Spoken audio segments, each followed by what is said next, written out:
Welcome to Roll for Crit. We're here at PAX Unplugged 2018 in the KOSMOS booth right now with Oscar. Thank you so much for taking the time out to talk to us today. Thanks for coming by. You guys have a wide variety of cool games that you're showing off right now.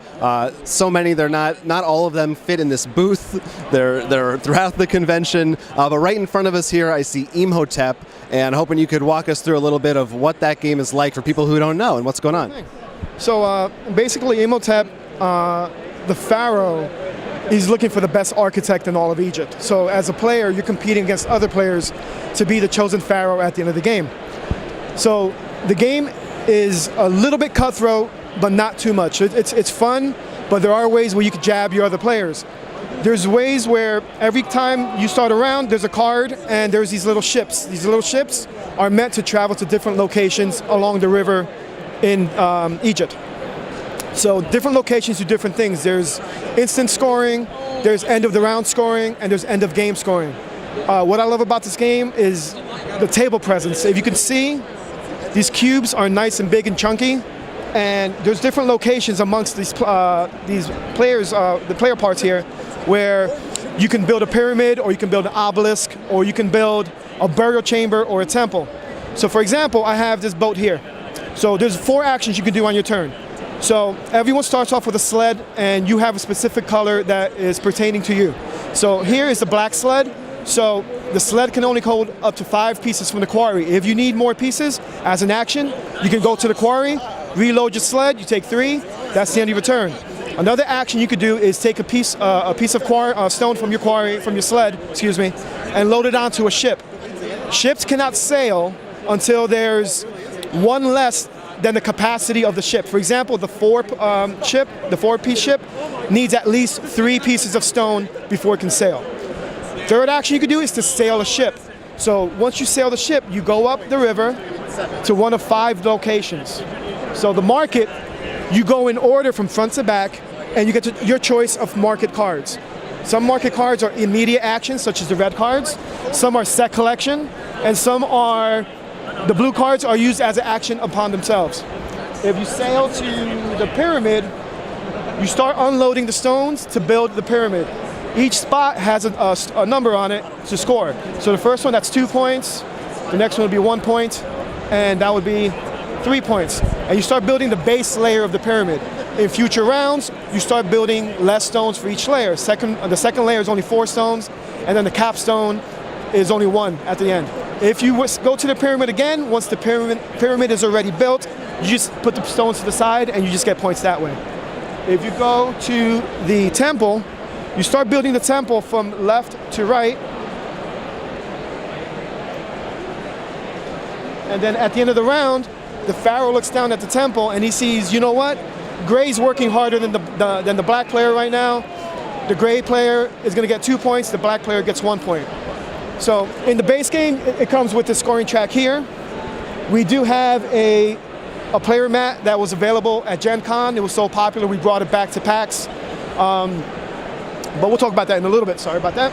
So the next location you can go to is everyone's building a personal obelisk. So this is end of game scoring. So at the end of the game, whoever has the tallest obelisk gets the most points, and the second player gets a little bit less, and the last player sometimes gets nothing, depending on how many players you have. And the final location is the burial chamber. When you go to the burial chamber, you want to bury your family together. So the more pieces you have that match the same color, at the end of the game you get more points. And so the first action was going to the quarry, second action was placing a stone on the ship, third action is sailing the ship, fourth action is playing one of the blue cards. Every round, you get a new setup of ships, so then you discard that card, put a new card out. There's 6 rounds, and at the end of the game, you do the end of the game scoring for the certain areas that are end of game scoring, and whoever has the most points wins. We do have a expansion that just came out this summer called A New Dynasty. It adds 5 new locations. By the way, all these locations are double-sided. There's an A side and a B side. For the first game, they say to use the A side, but once you know the game pretty well, you can do A sides and B sides, mix and match. These have a C and a D side. They add a few more different locations. They had a chariot race, There's actually little meeples now with your little chariot, which look really cool. That's also on sale here at PAX. And that's pretty much Imhotep in a nutshell. Yeah, as you said, I mean, the table presence is great. Another thing I think is really cool about the game is it's very little about it feels abstract. All the actions are you're taking a thing, you're building a thing. And I think the tangible, physical nature of it is really adds something to the game. What I agree 100%. What I like about the game too is there are certain people that don't like take that actions in games. This game, if you know that the player next to you is really wanting to go to the obelisk, you could say, you know what, I'm sailing the ship somewhere where you don't want to go. Where some players like that, some players don't. I personally, I like doing that. But it's a lot of fun, and the expansion just makes it that much better. Yeah. Cool game, cool theme, Imhotep. You got another one you're going to show to us. Of course, you have the game Ubongo. This is the fun-sized edition. Correct. What is different about this, or the same? The same. You still have the Tetris-style pieces. You're still trying to build on the cards. There is no timer now. They removed the timer, and they made the game a little bit more streamlined. Whereas you can play this, you can carry this, take this with you wherever you go, and it's a little bit, to me, it's more accessible, and it's just easier to explain. So everyone starts off with a card. You have to make sure that everyone's on the A side. A side has 14 white squares. The B side, I believe, has 18 squares. So what you're trying to do is you say ready, set, go. Everyone has to try and cover the white squares on their card before anyone else does. The first person to do that without overlapping the pieces and without going outside of the white squares yells Ubongo.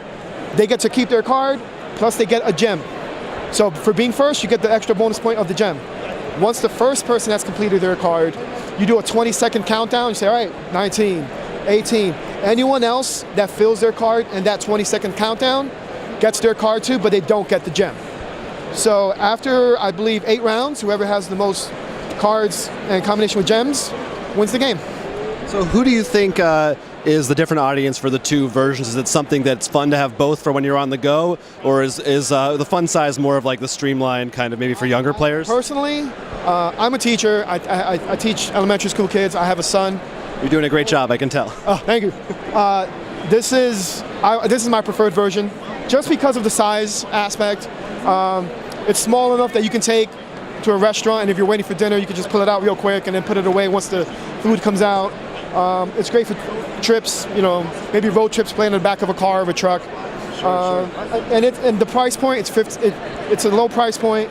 It's easy to get into it, and it's just, I love it. I mean, at KOSMOS, we really go for that family-oriented games. We do have more strategic games, but here at PAX, we're concentrating more on family-friendly games. Yeah, you do it really well, and this is PAX Unplugged second year. How have you guys been liking the show? It seems like it's a little bit bigger this year. Everything's a little bit bigger this year. I came last year. I wasn't working last year. I came as a fan, and I did not expect the amount of people that were here, and I don't think they did either. This year, it's exponentially bigger. It's getting a lot of buzz online. I've been excited for this.